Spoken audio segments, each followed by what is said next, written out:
Meantime, a Richmond firefighter is recovering from severe burns tonight after trying to save a family from a house fire on Sunday. Brian Bradley didn't even realize he had been burned and just kept working to save people trapped. Sadly, a mom and 2 children died because of that blaze. On your side at 6, Jasmine Turner is hearing from Bradley's friends, hoping to help him as a long road to recovery begins.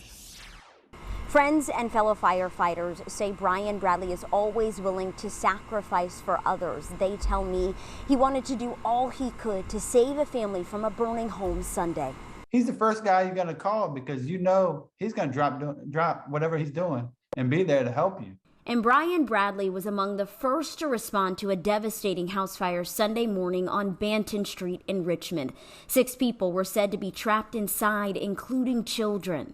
Brian went to that second floor and went to the room that was on fire. And he immediately went in there and started his search. And it wasn't that long after that, being in the room, that he felt his hands start to burn.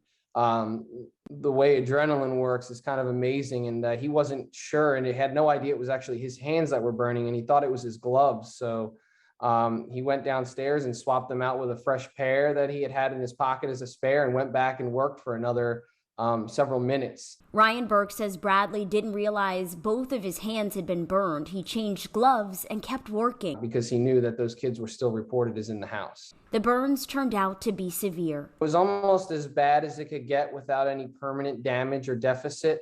And now Bradley is in the hospital. Sadly, a mother, Jasmine Allen, and her 2 small children, 4-year-old Caden and 8-month-old Jade, did not survive.